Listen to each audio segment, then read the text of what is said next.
Hello mga boss, good morning. Nandito nga po pala tayo ngayon sa Zambales at meron po tayong ginawang tatlong Toyota Altis dashboard mga bossing na sabay-sabay. Hello mga boss, nandito na nga po pala tayo ngayon sa Victory Liner dahil magko-commute po tayo papunta ng Olongapo at susunduin po tayo doon ng ating client papunta naman po ng Zambales. So yun mga boss, ang gagawin nga po pala natin sa Zambales mga bossing ay tatlong Toyota Altis dashboard. Dahil sa sobrang init ng panahon sa Zambales at Olongapo mga bossing, sobra na daw po itong nagmelt at inaamag na din. Kaya dadayuhin na po natin ang ating mga bossing dun sa Zambales. Nag-commute na nga po pala tayo mga bossing para pagdating natin, trabaho agad. And after 3 hours na biyahe mga bossing, nakarating na nga po pala tayo dito sa Olongapo City. At kanina pa po naghihintay ang ating client na si Sir Ferdinand dun sa Victory Liner. Hi sir! Hello po! Hindi nakakating kayo. Oo nga po eh. Pasensya na sir, medyo na late ata. Sa SM kasi wala ditong parking. Opo. Either kung hindi ko kayo dito o sabay na tayo magpunta ng parking. Sabay na lang tayo sir, opo. Yung base dito, report na ngayon yun, yung binabaan sa Ayala. Opo. Dating base ng ano yun, base ng Amerika. Base militar dito yun dati, di ba? Pinadison nung panahon na yun. Opo. Ngayon ginawa na kasing ano yun, tourism at saka may mga manufacturing doon ako nagtatrabaho. Since 2001. Tagal nyo na pala sir, no? 24 years na ako dito. Sabi nyo kasi diba pwedeng masira ano, bumili na rin ako nung sa head unit sa taas. Ayo, Nababasag yun, ayan. Tatlong set din yan. Ah, tatlo din sir. O kasi tatlo eh, oh. Dinaman nyo na rin sila sir. Oo. Tapos nagdala ako ng extension cord para kailangan, di ba?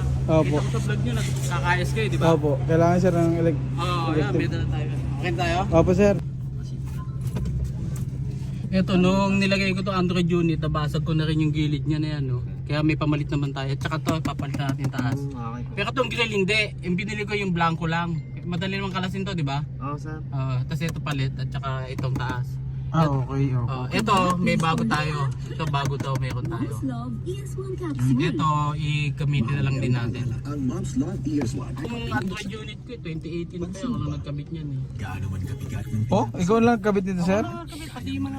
Napakaswerte po talaga natin sa mga nagiging client natin mga bossing, katulad na lamang po ngayon si Sir Ferdinand mga boss. Grabe, sobrang bait mga bossing sa totoo lang. Bukod sa nag-effort na siya, pumunta dito sa Victory Liner para sunduin lang tayo mga bossing. At tinutur pa po tayo dito sa Olongapo sa mga historical na nangyari po dito sa area na to. Umabot nga po pala mga bossing ng 40 minutes ang biyahe natin simula Olongapo papunta dito sa Zambales mga bossing. Sakto daw po dahil wala daw pong traffic. And finally mga bossing, nandito na nga po pala tayo sa ating location mga boss. At ito po muna yung dalawang Toyota Altis dahil yung isang Toyota Altis mga bossing ay on the way pa lang. Particle siya, baka nasisingot-singot na rin. Pares din po kayo naka-dashboard cover sir. Pero hindi din ano eh, mabubuti pa. Mga boss.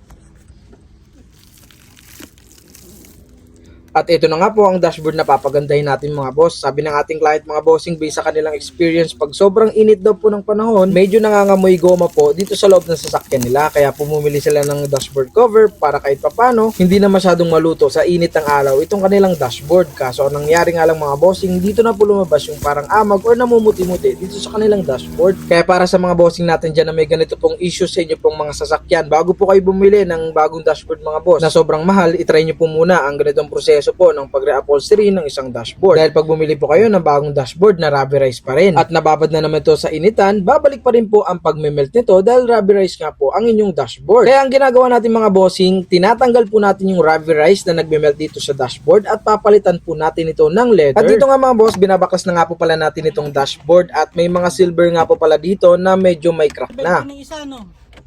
Ako. Asan yung ano no? Wala na ba? Kinepa. Napaka-advance talaga ng client natin mga boss dahil gagawin natin itong dashboard mga bossing dahil medyo mga may lamat na po ang silver. Bumili na po si bossing ng pamalit dito para po magmukhang bago talaga ang kanilang mga dashboard. Abisado nilang kalasin pre. Oo. Kahit nakapikit eh. Sobrang bait talaga ni Sir Ferdinand mga boss dahil binila niya na rin po ng silver panel po ito po ang kanyang mga kaibigan. Kung gusto niyo rin pong palitan ninyo pong mga silver or may mga lamat na ito, pwede rin po kayong mag-order po sa Shopee mga boss. Pwede niyo rin po itong ipasabay kapag magpapagawa po kayo ng ganitong dashboard mga bossing para magmukhang bago talaga ang inyong dashboard.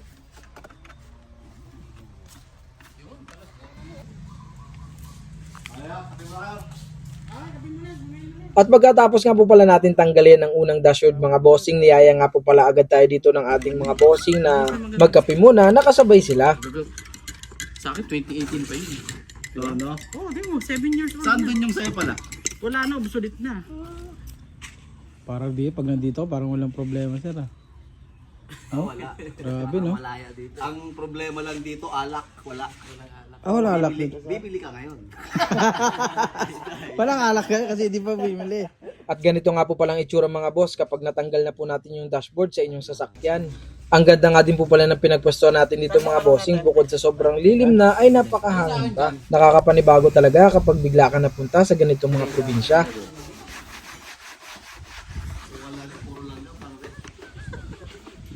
Fast forward tayo mga bossing, dito po natapos na po namin ang unang dashboard ng Toyota Altis na ginawa natin mga boss. Ito, sir. Mababago yan. Ito, wala. Hindi, kukunin ko yan. Sisira, kailangan lang to siya. Ang lutang na talaga nito. Isang ano lang, bakla sa'yo. Ano ako titira. At ganito nga po pala natin tinatanggal yung mga nagme-melt dito sa dashboard mga boss. At ito naman po yung itsura ng mga rubberized na natanggal dito sa dashboard mga boss.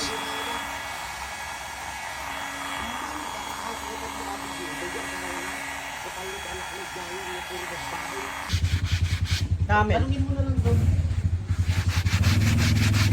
Para di magasgas yun.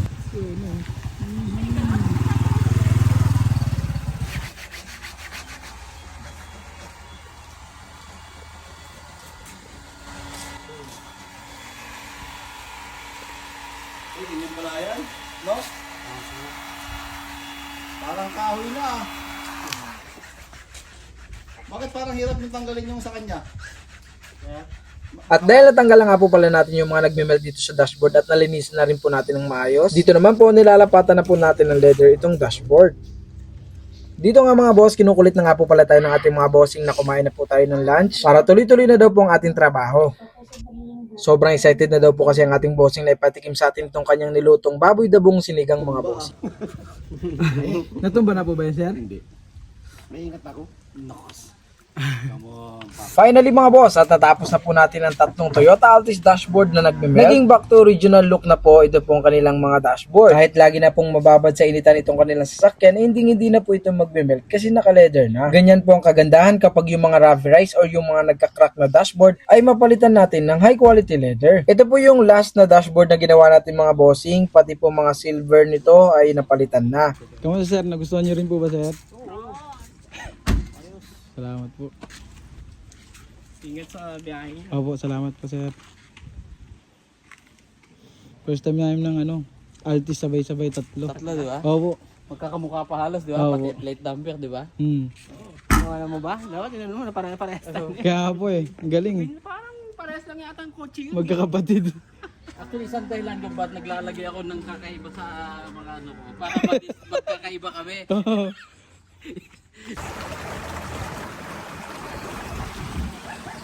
Ito yung mga pinagpalitan na.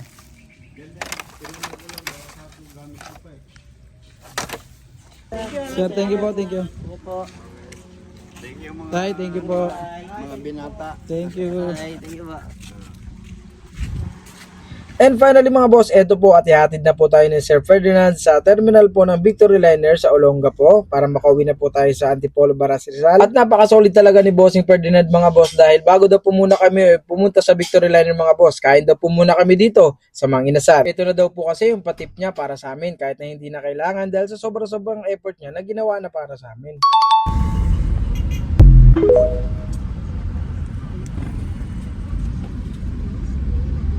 Sir, thank you, sir. Gusto ko yung trunk ha. Opo, salamat po.